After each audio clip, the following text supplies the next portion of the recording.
So, ano tong contested shots at saka deflections? So, basketball vlog muna tayo. No? Okay. Example ko na lang yung contested shots, pag ikaw playing big o sentro ka o power forward ka, kagaya kagabi, di ba? Wala itong import ng Meralco na si Akin Mitchell dahil may back spasms daw. So kung wala si Mitchell sa loob, defensively, mamimiesta si Troy Rosario o si Japet Aguilar.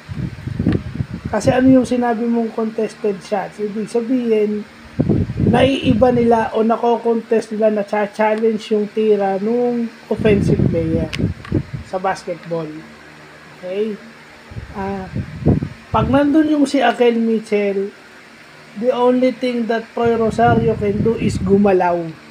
Which is ginagawa niya, pero hindi siya makakatira yung katulad nung ginagawa niya na dukot sa ilalim, hindi.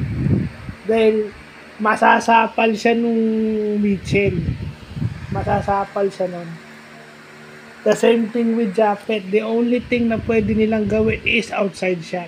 Yun lang, jump shot lang ang magagawa nila, which is contested din yun dahil pwedeng maiba yung direction ng bola dahil mahaba at athletic itong si Akin Mitchell. Yun ang contested shots.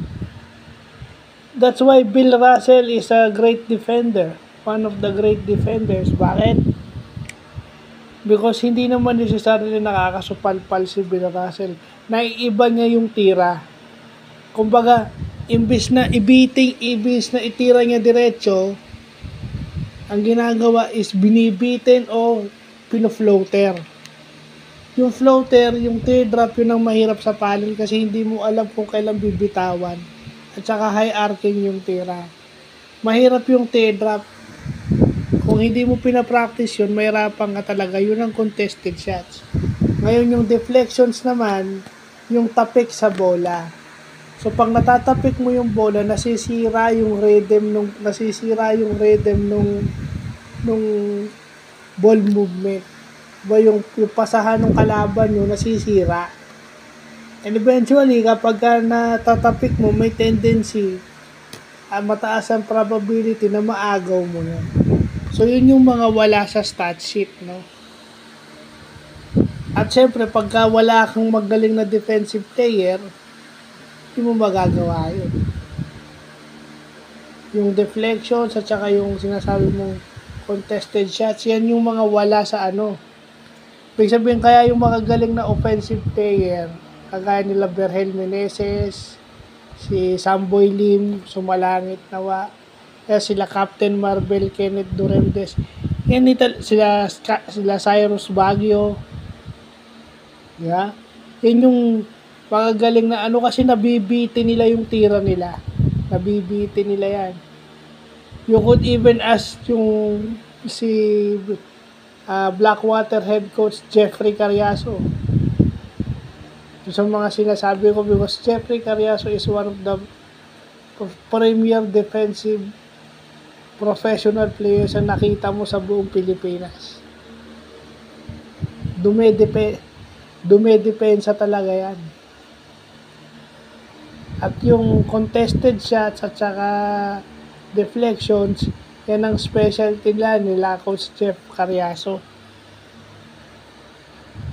I mean, kung nag-aaral talaga kayo ng basketball o naglalaro talaga kayo ng basketball, mapag-aaralan nyo yan. Hindi na yan malayo sa inyo. Diba? Kaya nga sinasabi ni Michael Jordan, as a offensive player, dapat lagi kayo naka-protect sa bola dahil pag natapik yan, may tendency yan na maagaw. If a defensive player poke at the ball, malaki ang chance ang maagaw niya.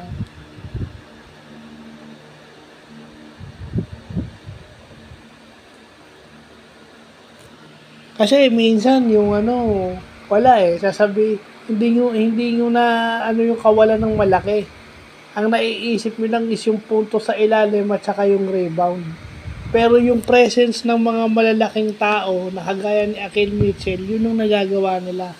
They are able to contest shots Kaya yung mga galing na offensive players at yung mayroong hang time, may athleticism, ginagawa nilang ibitin yung mga tira nila para maiwasan yun, yung contested shot. Ibig sabihin, kahit na naka-challenge yung kalaban, na isushoot pa rin nila yung bola. Or even dunking eh. Best case scenario doon na idadak nila yung bola over the defensive. Si Vince Carter, di ba? Kung naabutan nyo man din si Vince Carter, bakit ganon? Yung mga tira at dunk na ginagawa ni Vince Carter, that is most contested. Athletic lang si Vince Carter, kaya nagagawa niya. So, yun lang po.